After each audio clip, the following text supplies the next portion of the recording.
Welcome to the Talkin VAWLS Network. My name is Boogie Bentley, and man, oh man, do we have a big-time football game coming up on Saturday night, Norman, Oklahoma. Which storyline do you guys want to talk about? Which storyline do you want to go with? We could talk about Nico versus Jackson Arnold. We could talk about the fact that this is Oklahoma's first ever game in the SEC. That's a big-time storyline. Nico's first road game at Tennessee. And by the way, a few people around the internet have been talking about Josh Heupel and his return back to Oklahoma. I made a video on Monday talking about what really went down when Josh Heupel was fired as the offensive coordinator at Oklahoma. So if you want to know more about that story, go back and give that video a watch. I'll also tag it at the end of this one. But he won a national championship as a Heisman Trophy runner-up quarterback for Oklahoma. Later coach there, fired by Bob Stoops. Everybody's talking about Josh Heupel going back to Oklahoma. I think it's interesting that they are going to be honoring that 2000 national championship team, which was led by Josh Heupel.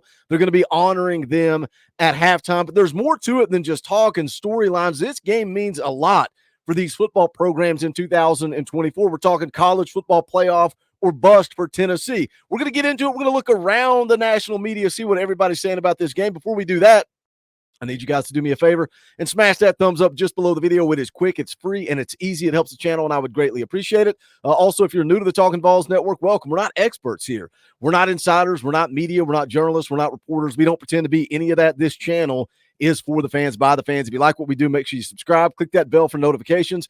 You won't miss out when we go live or when we drop a video. We're going to be live with Coach Jay tomorrow morning, 9 a.m. Early start time for the morning show. Come grab some coffee, hang out with us. We'll get you ready for kickoff. Also live on Saturday, an hour before kickoff for the tailgate show. That's where you guys get to come on, hang out, drive the show, and then we'll be live immediately following the game as well. But let's get into it. Let's take a look around the national media, because there's one thing that I have continued to hear from every single national media outlet, YouTubers, everybody that talks about this football game, is that Tennessee hasn't played anybody. They fail to mention that Oklahoma also has not played anybody. And I think that is an interesting thing worth noting. We're going to get into that in just a second. But let's roll over here and let's take a listen to what Josh Pate had to say about this game coming up on Saturday night. And I am thinking about the times in the past that we've hyped games up and we've hyped players up and teams up this early in the season. And then you find out at the quarter pole and at the halfway point that sometimes your hype was built on false information. So that doesn't mean that's the case here. It just means we have to be wary of it. My guess on the padlock stat for this game come Sunday night when we review it is explosive plays. Because Tennessee's top 5 right now in that category and Oklahoma's in the 120s. But that does not mean that the book is written on this. This is week 4, not week 12. So one thing he says there, explosive plays, right? Thinks that's going to be a factor in the game coming up on Saturday night. Explosive plays. Look what this Tennessee's offense has done through 3 games. They're scoring 63 points per game, 639 yards per game of total offense. They throw it for 303. They run the football. This team led the conference in rushing yards per game last year. They're doing it again right now. They have 336.3 yards per game on the ground. The second best team in the SEC, I think it's Texas A&M, is like 70-some yards behind that. That's how efficiently Tennessee is running the football. Splash plays, 20-plus yards, 22 plays that have gone for more than 20 yards. That's top 5 in the country. 30-yard plays, 12, that's tied for 3rd. 40-yard plays, 7, that's tied for 3rd. 50 or more yard plays, they've got 5 of them. That is tied for 2nd in the country. But you hear how Josh Pate devalues that, right? It's only week 4. We're going into week 4. Tennessee's not played anybody. I love a quote that Eric Kane said on my show on Monday morning. He said, Boogie, you can only play the team in front of you. And that's what Tennessee has done. And they've gone out and they've taken care of business and they've set records. And, you know, we talk about the defense. You got to go back to the 1930s to find another Tennessee defense that has done what this team has done. You scored the most points in a game than you've ever scored in the modern era against Kent State. And I get it, it's Kent State, but you can only play the team in front of you. And something that they're not talking about is that Oklahoma has struggled with the teams in front of them. So, you know, let's call a spade a spade. If you're going to say Tennessee hasn't played anybody, then let's also say that Oklahoma has not played anybody. Let's go over and see what Greg McElroy had to say about this matchup coming up on Saturday night. Let's take a listen. How healthy is Oklahoma? I got to know the answer to this because it's like a mash unit, man. They've had guys out of the lineup. It's like guys are dressed, but they're not playing. It's like, what is going on here? Who's playing? Who's available? Who's not? We have the SEC injury report, but like how many of those guys are going to be game time decisions? We'll get that at some point, but it's not at this point updated. Here's just a few things just that you need to know. All right, Oklahoma's been down a couple key players. Nick Anderson, their wide receiver. More on him in just a second. Their center, Branson Hickman. Right tackle, Jake Taylor. Andrell Anthony's been back. Gentry Williams been out. Kendall Dolby has been out as well. That's their cheetah linebacker.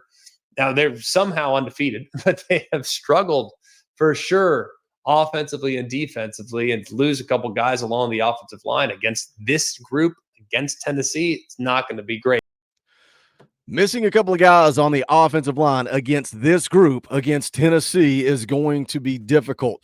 Again, we talk about the offense, the explosive plays, leading the conference in rushing, but they play complementary football. They also play defense, too. This defense has not given up a touchdown for 4 straight games. And again, you got to go back to the 1930s to find numbers like that. They're giving up 160 yards per game. That is second in all of college football behind only Ohio State. They're third in the country in scoring defense, giving up 4.3 points per game. They're only giving up 55.7 yards per game against the run. Again, that is fourth in the country. They've got the best defensive line in the country. And as far as Oklahoma goes, man, they didn't return anybody on that offensive line. They did not return a single starter on that offensive line. So 5 new faces on that offensive line, and your right tackle is going to be out this week. Your left guard is going to be out this week. Your starting center, Branson Hickman, has a high ankle sprain and is likely to miss this week. So not only did you not return a single starter, now you're down 3 of your 5 starters on this 2024 team. Oh, and by the way,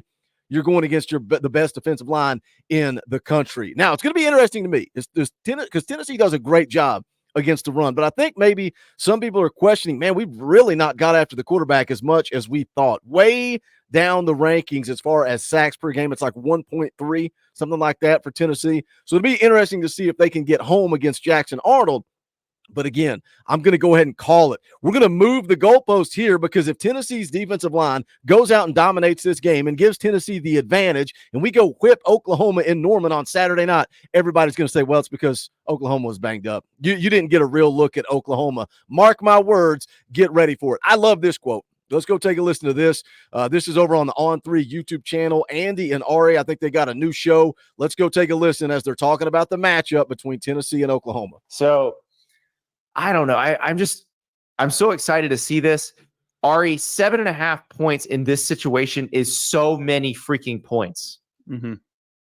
And that's where I get hung up on because I like Tennessee too. I've been banging that Tennessee's going to make the playoff drum since March, and I'm not stopping that. Like, I'm going to pick Oklahoma to cover here, and I still think Tennessee's going to make the playoff. But I'm going to pick Oklahoma to cover here because in college football, situations matter. Environment matters. Circumstances matter. And the circumstances of this game say you cannot make Oklahoma more than a touchdown underdog at home. I think you can. Oklahoma. I think you can, and I think they did. And I think I'm taking Tennessee. All right. I think we this didn't agree is on everything. I think this is a game that I think they're going to cover comfortably. This is the game Sooner where fans people stop rolling their go eyes after. at Tennessee's placements in the rankings. Like, I think this is where this is where the F around and find out graph meets its. Oh, you think the F around axis is going to meet the find out axis? Yes. The F around curve meets the find out curve? Yeah. I do. Yeah. Okay. F around and find out. Statement game for Tennessee coming up on Saturday night against Oklahoma. Or is it? Or are we going to go whip the Sooners and then we're going to just move the goalpost again and say, well, it's because they were banged up? It's never enough. It's never enough. Tennessee's going to have to continue to take care of business week in and week out. NC State was good until they weren't. Oklahoma was good until they weren't. They're going to keep moving the goalposts, but Tennessee is going to go out and they're going to make a statement on Saturday night. Andy Staples saying 7.5 is way too many points. You know why that line's at 7.5? You know why the ESPN FPI is rolling at 70% for Tennessee right now? It's because even though the opponent may not be up to this standard, Tennessee has gone out and done what they are supposed to do, and the world has taken notice. The nation has taken notice. You're not going to be able to deny it. You're not going to be able to deny it come Saturday night in Norman, Oklahoma. What do you guys think? Jump in the comment section. Let's talk about it. As always, do me a favor. Smash that thumbs up on the way out the door. I would greatly appreciate it. You can go check out the Talkin VAWLS merchandise. You can go to bonfire.com/store/Talkin VAWLS. Any and all support, greatly appreciated. Also, shout out to all you members of the channel. You got a Power T beside your name in the chat. We appreciate you. You keep the lights on around here. You allow us to do this. If you don't have that Power T, think about hitting that join button down below. There is also a link in the description if you're on an iPhone where you can show a little support. It's only $1 a month. We would greatly appreciate it. But that is going to do it for this one. This is the Talkin VAWLS Network. My name is Boogie Bentley. Go Big Orange.